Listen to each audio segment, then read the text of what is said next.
The West Salem man convicted of killing his parents more than 4 years ago will not get a new trial. Eric Koula is currently serving 2 life sentences for killing Dennis and Myrna Koula at their home in Berry Mills. A Crosse County judge denied a retrial in a report filed this week. News 8's Brittany Schmidt joins us with more. Mark and Lisa, it all started last November when Koula's new attorney filed a motion for a post-conviction relief, basically trying to get him a new trial. The hearing for that motion was held in April, and it has taken until now for Judge Horn to make an official ruling.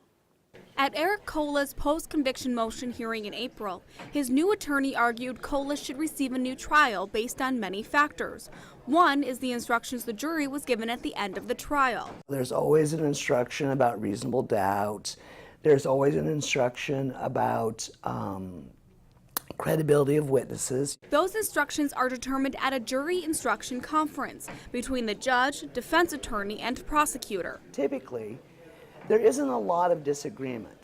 I mean, everybody agrees that credibility instruction should be given. But there are oftentimes some instructions that one side wants to give and the other doesn't. That scenario happened at Koula's trial. The court drafted an instruction which Koula's defense attorneys asked to change. If you object to a jury instruction, you must object to it on the record. You can't just agree with an instruction and then later say, oh, I should have objected. Okay, they want you to object at the time the instructions are being discussed. According to the Crosse County Circuit Judge Scott Horn's report, the defense requested the following alternative instruction, which was given by the court. Koula's new attorney argues the language change wasn't enough, but the judge says even with another language change, it wouldn't have changed the outcome. Judge Horn says while other alternative language could also have been appropriate, the instruction allowed the defense in closing argument to stress evidence favorable to the theory of the case. Koula's current attorney also argues Koula's former attorneys were ineffective,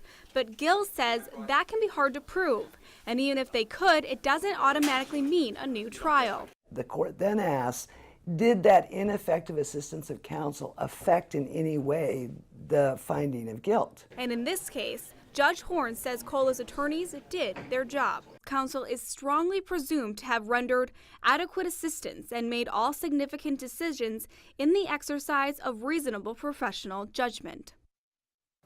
Attorney Cheryl Gill is not affiliated with Eric Koula's trial in any way, but has a lot of experience in criminal court. She doesn't suspect any additional rulings on this case for at least a year. All right, thank you, Brittany. Eric Koula's new attorney has the chance to appeal Judge Horn's ruling to Wisconsin's Court of Appeals.